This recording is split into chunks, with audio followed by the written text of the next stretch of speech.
Liam Coen's Travis Hunter decision risks falling apart after Jaguars rookie's injury.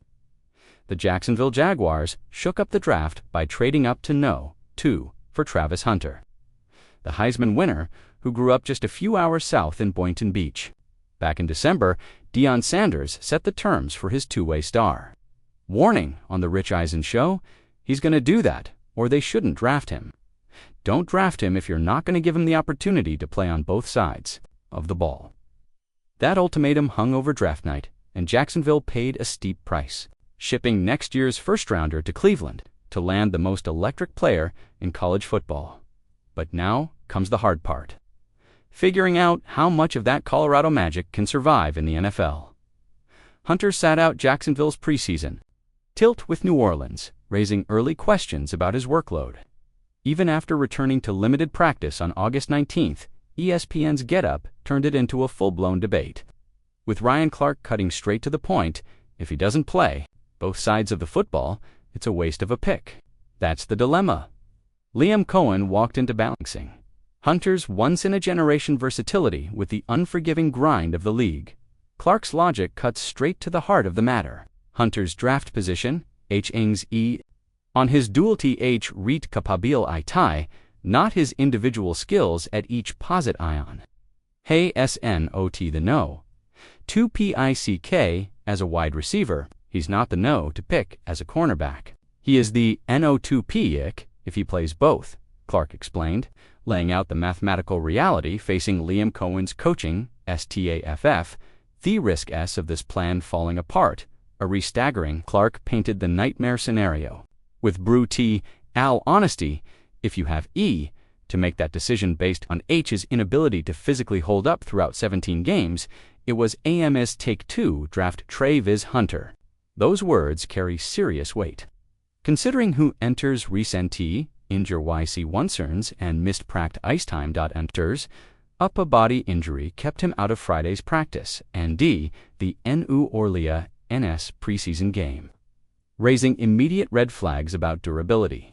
He returned Tuesday in a limited capacity. BUT questions linger about his stamina for a 1-7-game season.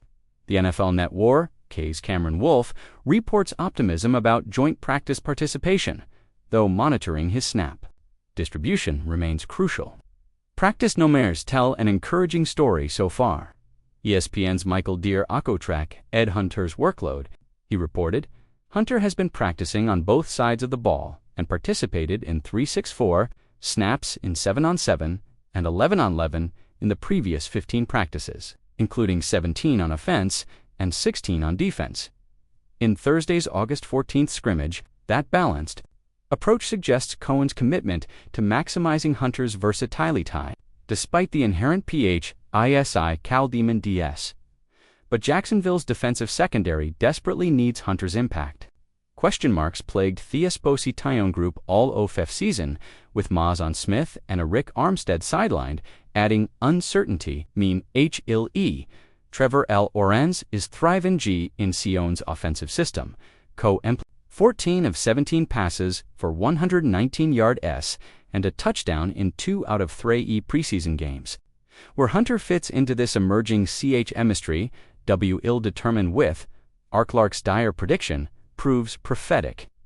But when Liam Coen's ambitious two-way gamble starts crumbling, Travis Hunter's entire career hangs in the balance. Legends are already sounding the alarm.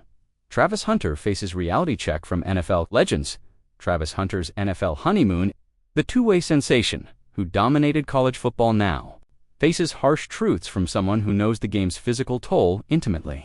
Rod Woodson, the Pittsburgh Steelers legend, delivered a sobering message that cut straight through Hunter's ambitious plans. Woodson didn't sugarcoat his warning to USA Today about Hunter's workload expectations. He's not going to play, like he did at Colorado, the Hall of Famer stated bluntly. Sure, they'll give him some chances, but 90 snaps a game on offense and defense for 17 weeks. That's a tough ask.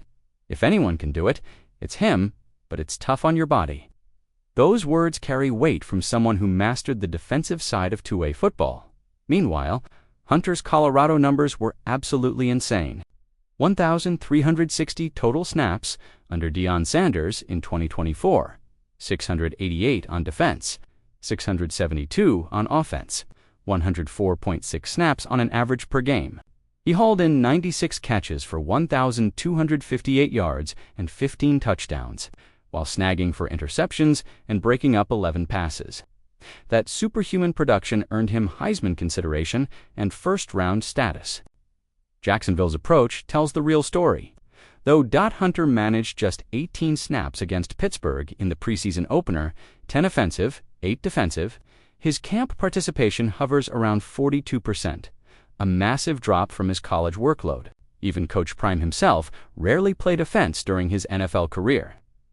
Understanding the professional game's different demands, Hunter's learning that NFL durability trumps college heroics every single time.